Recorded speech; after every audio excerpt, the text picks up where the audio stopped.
what's up? So, just every day surviving for the past 8 months, 8 weeks. I guess this would be the 9th week coming up. Had trouble issues with my truck. I've started with $300. That week it was raining. The same day I got the wobble in my truck, it was pouring down rain. And it's been rainy all summer. Unusual. It doesn't rain like this around here. Sure, occasionally we might have a week or two that's just a lot of rain, but when it's the whole summer, that is highly unusual around here. And that's what it's been. So in between rain, oh come on, man, fuck you, dude. I'm gonna slow my motherfucking ass down. Fuck you, bitch.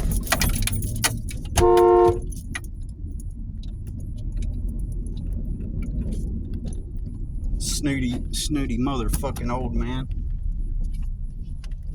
He's trying to pass me on a double line. I put my turn signal on, and he's in a convertible, and he's just got the polo shirt. He just looks like the old man with a lot of money, bitch, motherfucker. So I slowed the fuck down on purpose.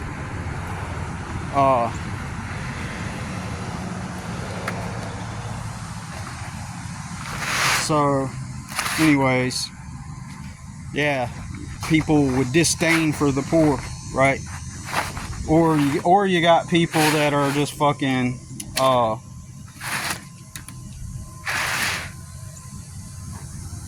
you know, they like to,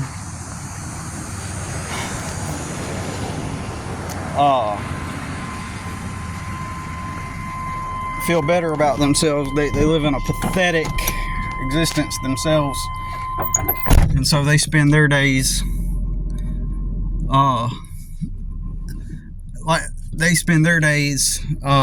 trolling and bullying, attempting to troll and bully the poor, because like someone that's actually happy, they're out just enjoying their life. They're enjoying their people. Excuse me. They're enjoying their life. They're enjoying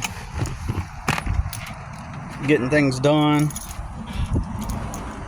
But people like that, you know, they see my old truck and, you know, and they got objectively got disdain for people that appear poor. So I mean, look, well, I don't want to show the back of my truck because, anyways, you know, I got shit in the back of my truck where I'm just constantly like gotta load and unload stuff, and so I keep most of my tools just in the back.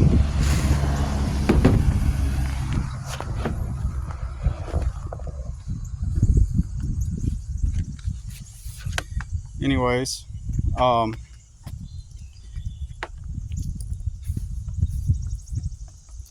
probably not the best time to begin a video, but I was like, well, whatever, I'm gonna talk about things that I've been thinking about. And so I was really thinking about this week why I never fit in at any of the churches I went to, because, you know, there's a difference between Catholicism and Protestant Christianity, a huge difference. That being that, you know, the Catholics believe that they get saved by doing these sacraments, beginning with baptism. And you do all these rituals and pagan stuff, and, you know, and you label it Christian. I mean, that's what it really is. But with the Protestants, like, you have to ask Jesus into your heart. Oh, but wait. you also got to mean it. And you also have to say it with your mouth, physically with your mouth. There are other Protestant type churches that believe, most of them believe that if you get saved, you're good. And then if you get baptized, then you're just doing a public announcement that you've given your heart to Jesus. And I hate talking about it. Like, I'm pretty sad that I'm in a point in my life where I still have to talk about this. Like, ideally, I want to be at a point in my life where I don't ever have to bring up the topic of the Bible, Christianity. I don't want to ever have to talk about it again. I don't like the words, that are used. I just in general don't like it. And I'd like to be at a place in my life where it's kind of odd, because as strange as it sounds, I'm kind of content with I'm not content necessarily with how things are, but I am content with who I am as a person. I am content with myself. I'm happy with myself. Nothing bothers me in that regard, because I simply know that I'm trying my best. I'm trying my best. I do what I can with what I got. So as a person, I'm content.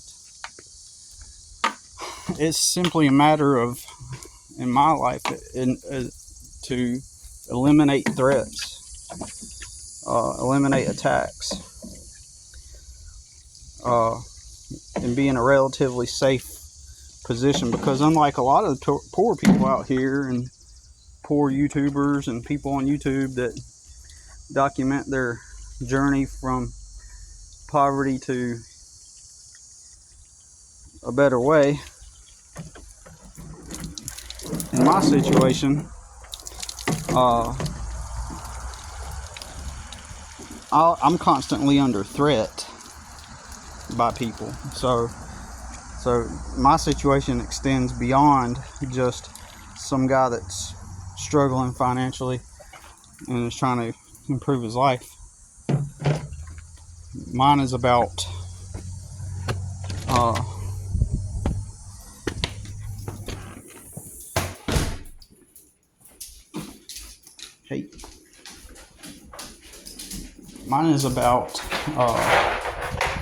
okay, you ate your food. Oh. Okay. There you go.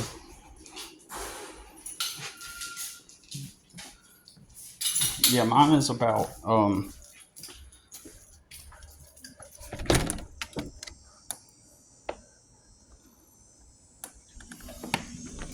avoiding attacks, because I have lived life in such a way that, like, I can understand for if I look and I'm talking distracted, like, I probably shouldn't even started to make a video, but oh well. Just on a whim, I said,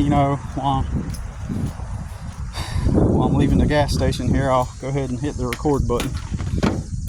And anyways, where was I getting at? I have people in my life that will proactively come after me. In other words, this is why I don't have a kind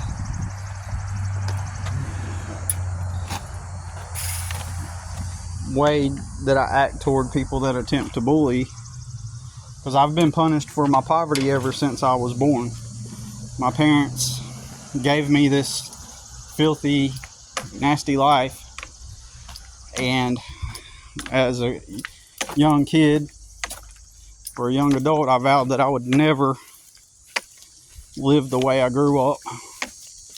And so I started working as many jobs as I could. I was doing everything I thought that was the right way to get out of poverty. And as you can see with some of the internet trolls who hide behind their screens, you'll notice that people give you shit about the situation you were born into. And people will act like they're tough, and they'll give you shit, and they'll act like they're not in your situation. They've always been taken care of. Somebody's always taken care of them. Somebody's always been there to help them navigate life. Somebody's always been there to provide for them until they made enough money to get out on their own, or they still do live with their parents. So they got life laid out before them, kind of like going to an event and they've got a table with snacks, and they got a table with hors d'oeuvres, they got a table with everything you need, a buffet of everything you need to get ahead. And so those same people go on the internet and in the real world as well, and they go around knocking people for how they were born, and they would never survive. That's the thing. They would never survive living like this. You know, I vowed to be out of poverty, and I went out and I did what I was taught.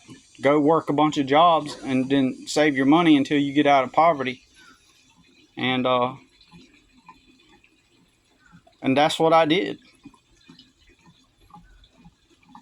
And then I'm always known as being a hard worker at my jobs. Everybody pats me on the back. The managers are, oh, if we only have more people like you. Shit like that. But I grew to realize that hard work does not pay off.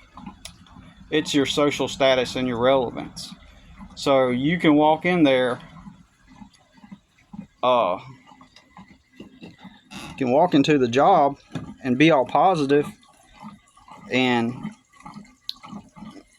try to figure out what they want and what their goals are and help them with it and come with an upbeat attitude, have a good customer service. You're not going to get ahead. That doesn't mean you start getting paid enough to live on. It just means that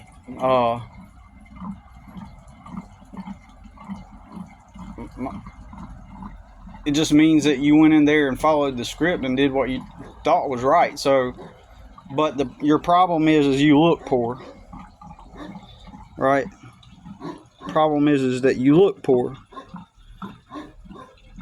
And so even if you are in there coming in there with a good positive attitude, the fact that you have the optics of someone that's poor tells that middle class average person who started working at that job because they lived with their parents and they've never struggled or suffered, that tells them that you must have fucked up your life. You must have been the one that fucked up your life.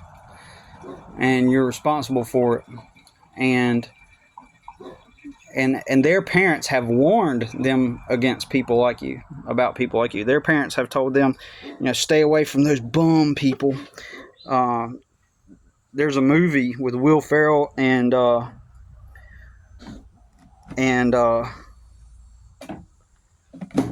Kristen Wiig.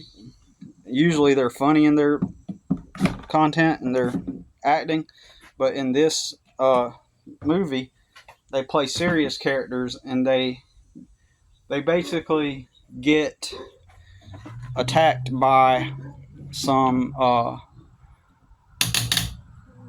people who fit the stereotype of the white trash type of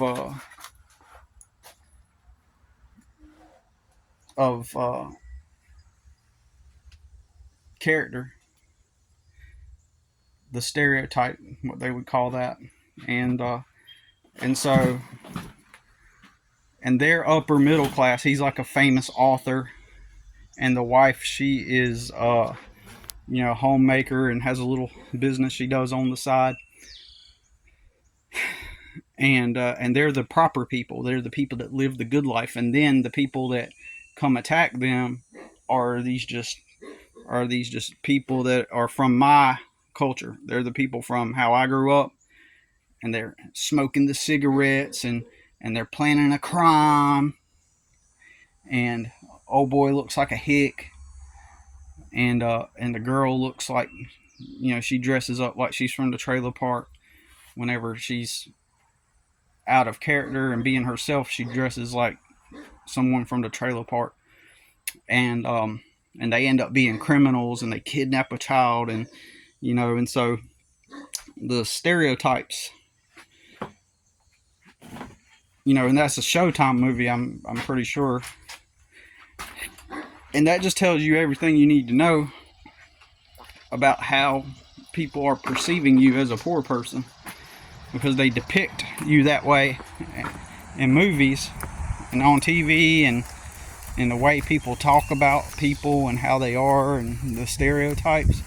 So then when you go to the job, that's how everybody's conveying you out to be, which is, going back to the church thing, the reason why the people from church always perceived me as not a real Christian was because I was always in poverty, and I chose to go to churches where everyone was middle class, right? And sometimes upper middle class, depending on the church. I went to one church that had like multiple locations, and I was thinking about it, and it's like the whole time I went to church there, like I never met anybody there.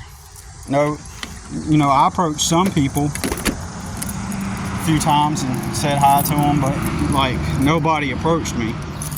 But that's also because I didn't make enough money to have decent clothes, and so because I didn't have money to have decent clothes, I was unable to look the part of someone that's on their level, and so no one would approach me. So I would go on to go to different churches too, and smaller churches where people did kind of know me, and or where like you're kind of not forced, but it's just kind of like an organic thing. You're gonna kind of get to know some people because the church is small enough for that to happen, and you're not gonna fit in with them because you're not on their level. And so after some time passes and you show up and you're working your 2 jobs, because at one church I remember I was working at Chick-fil-A, and I was cleaning at night, and then I'd do side jobs as well. But I was always good because doing all that hard work does not pay off. It's not paying off. And especially when you're ignorant about money and how things work, you're not making bad decisions. I was never making, in fact, I was making good decisions based off of my understanding of how things worked. When I first learned about credit, I was like, okay, credit makes sense. And I was thinking to myself, but I don't want to like just start buying a bunch of shit on credit. Like, why would I do that? It did not make logical sense, right? Right? Don't you agree? Don't you agree it did not make logical sense to buy a bunch of stuff on credit? What do you think? Huh? Hey, what do you think? Does it make sense to buy a bunch of stuff on credit? Huh?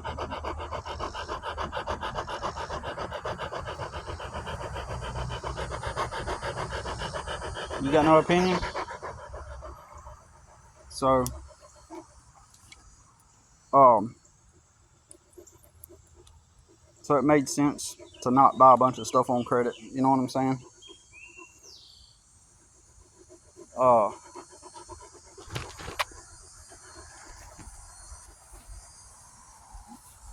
but then later on, I realized everybody around me, that's what they were doing. How everybody was able to afford to keep up the appearance that they did have, was a result of buying a bunch of stuff on credit. Later on, I discovered that all the people that's wearing all the nice clothes, they couldn't afford those nice clothes. The majority of them, they couldn't afford the nice clothes. Oh dang! It's already time to start brewing some more coffee. But yeah, they were unable to uh, buy them clothes. What was happening in real time was they were merely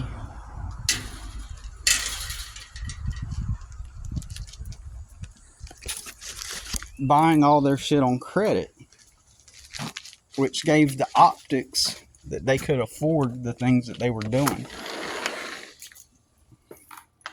Now, I get building credit. That's a good thing. If you could do a few things and pay a little extra to build your credit or pay it off before the interest, then I guess that would be smart. However,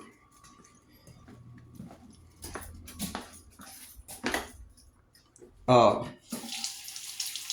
however, the mainstream lifestyle where everybody's got to have it now, and so they're just buying shitloads of tons of stuff on credit and on things they can't afford, but they can afford the minimal monthly payment. Now that is insane. That is a stupid thing to do. Just randomly and casually so that you can impress everybody, or go out and have the fun experience because it's a quick fix lifestyle. It's a quick fix.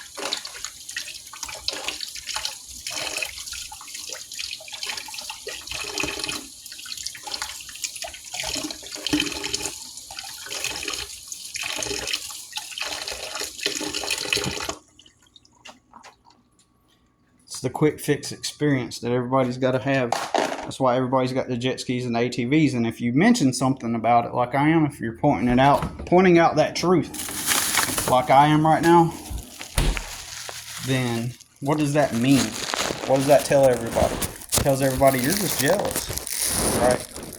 So everybody then concludes that you're just a jealous person, and you wish that you could be doing the same things everybody else is doing. See, that's the perception.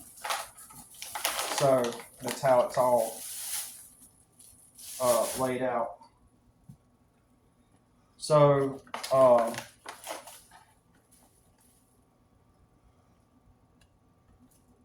or that's how everybody perceives your way of thinking on it. That you're just jealous because you're not doing all those things, when in actual reality, those are stupid things to be doing if you are trying to live a normal life. Like, if you should be building your credit, if you build things on credit, you should be creating revenue generating business systems or income stream models. That's where credit should be applied towards. And anytime you want to go buy something, you take one of your revenue generating income streams and you use that in order to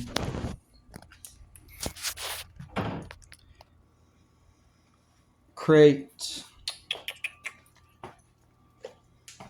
I got a strange way that I make my coffee. Have to make my coffee. So, anyways, those revenue streams of revenue generators should be what you use to build your credit. And then when you want to buy something, you take one of those revenue generating streams and you do a job with them or if you have extra cash that has been generated from those revenue generating models, you use that cash to buy the thing. Or you take an amount of cash and you purchase something with it. You flip it and you make the money. You make the money back, and whatever profit you made off of the sale of the thing that you flipped, you use that. I don't know how much ATVs cost, but for example, what's the majority of people going to do when they want to get an ATV? The majority of people are going to go fill out a credit application, and they're going to try to get a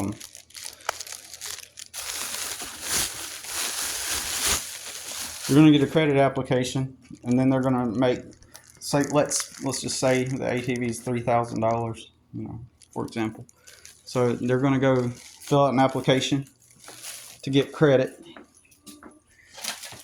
and once they get the credit, they'll go out and get the they'll make the purchase. It's not even a purchase really, but they'll sign the paperwork, and now they're making monthly payments of $300 or $400 a month, however much you would pay on something like that. I don't know. And so now that accrues interest. So their $3,000 is turning into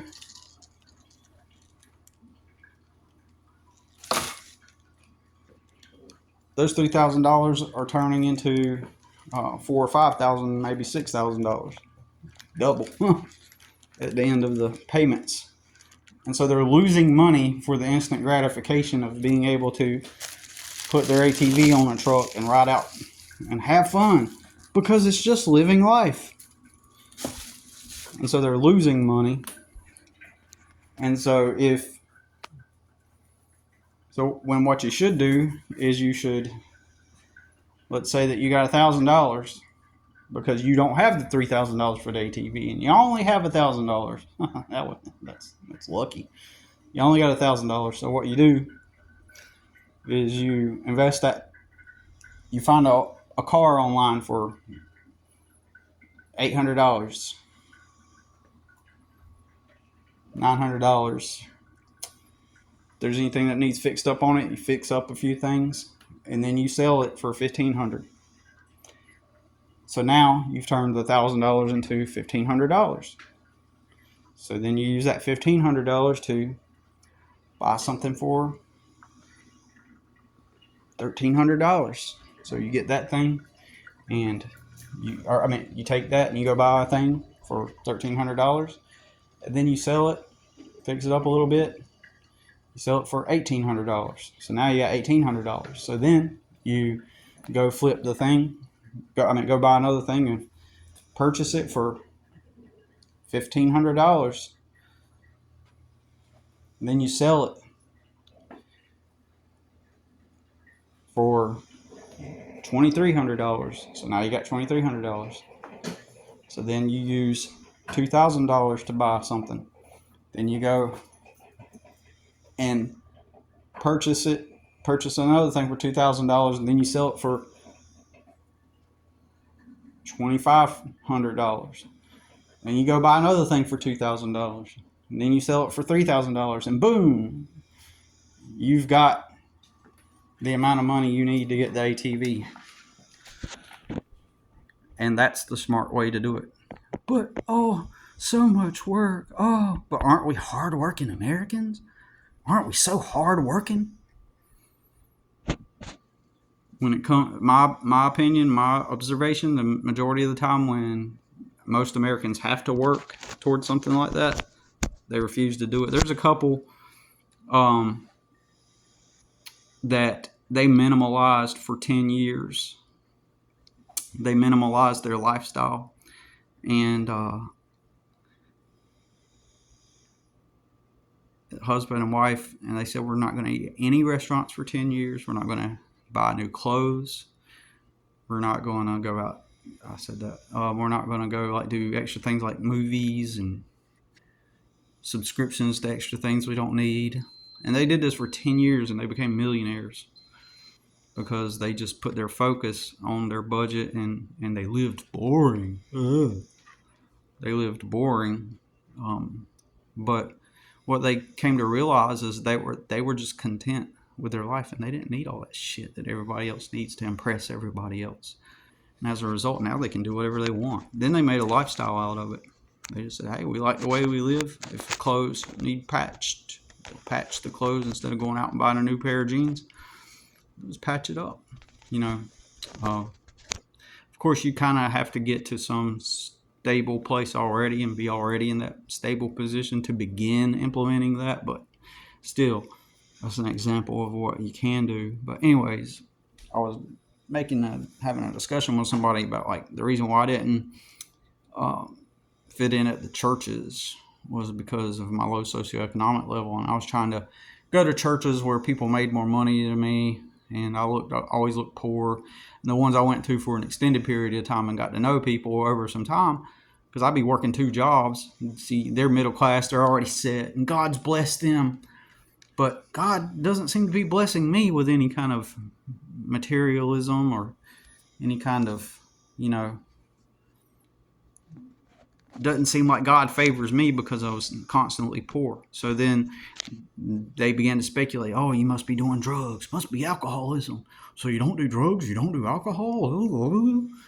No, I'm just poor. And I worked 2 jobs to try to get out of poverty. Then one of the pastors started assuming that it was because of the people that I was living with. I lived with a Mexican girl, and there was another person that rented a room there too. And I rented my room, and that was it. That lasted for a brief period of time because that was near the time where my dad died, I think, or something. I can't remember the specific situation, but I lived there for like a little bit, and because I rented that place after we moved out. After she moved out of it, I went back and rented it. So I was trying to remember. Then my dad died. But anyways, I don't know why I moved out of that place. I remember. It was because I rented the living room, and we curtained it off from the rest of the house, and I had the living room. And it was kind of a weird situation because they wanted to have a party and invite people over, and I didn't want people coming into my room. And even though it was the living room, it was my bedroom. So anyways, but the people at the church started saying, oh, it's because of those people you're hanging out with. And so, you know why? Because they're stuck on that paradigm of party, do drugs, smoke, alcohol. They're stuck on that. Anytime somebody is looking weird or has a problem, it's got to be drugs, alcohol, because that fits in the modern, especially Protestant, but that fits into the modern church culture, because there's 2 types of people that go to church: the people that grew up in the church and the people that were sinners that turned their life back over to God by stopping all the drugs and the alcohol, so especially here in the South, because it's just the culture. And so when I stated that I had never done drugs at all, I didn't smoke and I didn't party, then that really scratches their head. Oh, the Holy Spirit is telling me something. Is what they would say. The Holy Spirit is telling me something's off. Something's not quite right with you, Billy. So,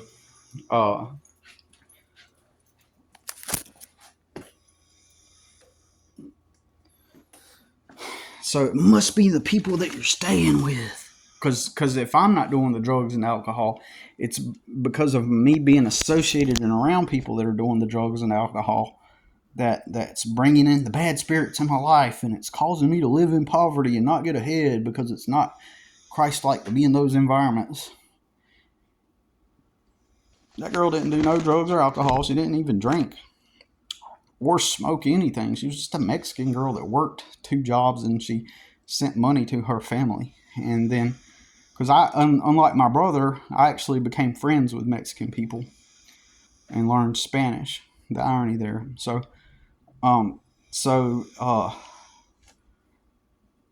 Then I had to tell him, like, look, it's not them. They don't party or do drugs. They just work. There's Mexican people that work, send money to their families. Because he tried to pinpoint, like, what was the thing that was wrong with me that made me struggle so much? Because if I was a real Christian, then God would be blessing me, right?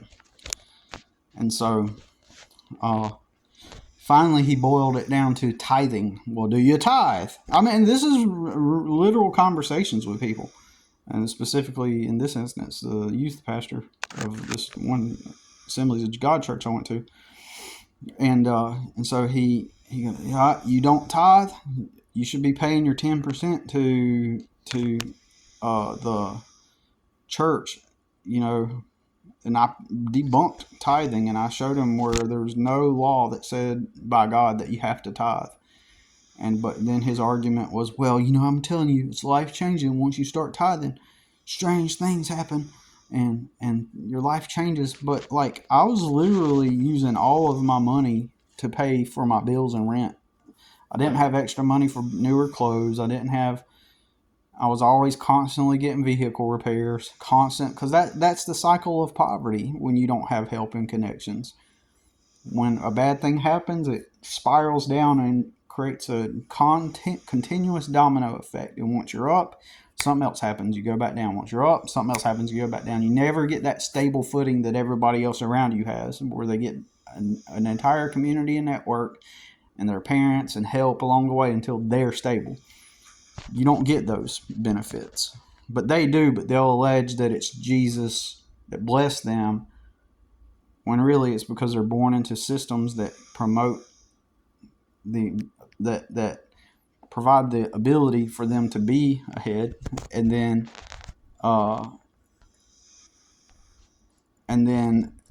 it's like I'm just in a poverty loop, and that's it. It's really simple, and I'm not getting ahead because simply the work I'm doing is not paying enough, and the atrophy exceeds the amount of input that I can provide to catch up. It's really stupid simple.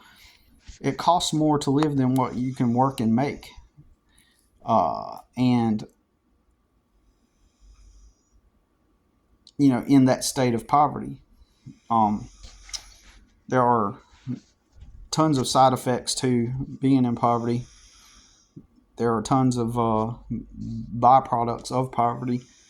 And on the surface, you just look like a moron, and nobody wants to help you just for that reason alone. You look like a moron that just can't get his shit together, and you literally work more than them. Oftentimes, you might be more intelligent than many of them, or smarter than many of them, or had to deal with rougher life situations than they have when they've had life on a easier setting. And so at the end of the day, when they could not pinpoint the cause had to be spiritual. The cause had to be either you're not really saved, or you have opened up yourself to bad spirits, or you're doing drugs and alcohol. And it really blows their mind when you're not doing drugs and alcohol, because they have to go with that script of, drugs, alcohol. Any Protestant Christian church, drugs, alcohol, Satan's spirit, you're around that stuff. And you're literally, and the irony is, I'm literally the one that just tried to not live that way because of how I grew up. And then you find out that they did live that way. Like that was their lifestyle, but they had networks and communities to help them. And so, anyways, so because there are churches um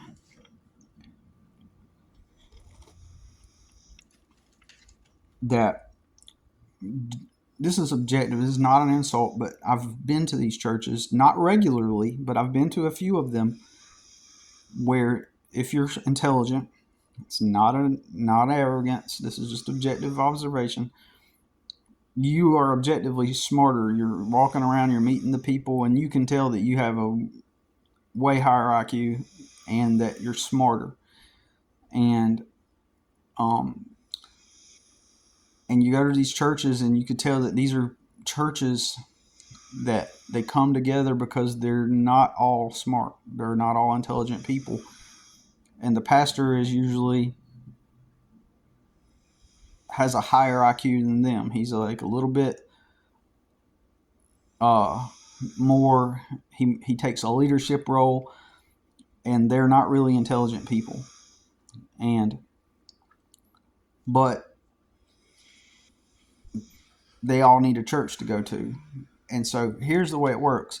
People that come from similar backgrounds and have similar life experiences, which is usually based on their socioeconomic level, organically will congregate together as a byproduct of their socioeconomic status, their predisposition in life, their experiences.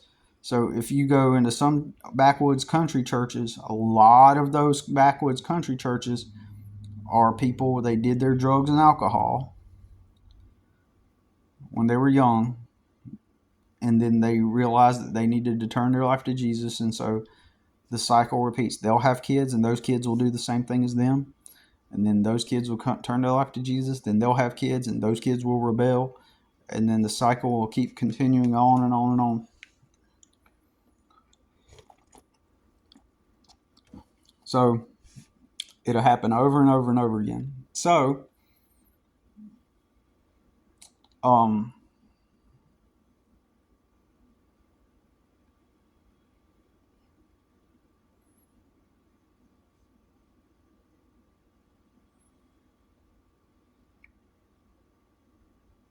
people that have that experience are going to congregate together. Like in my town where I live, there is a lot of that because that's the cycle that people go through.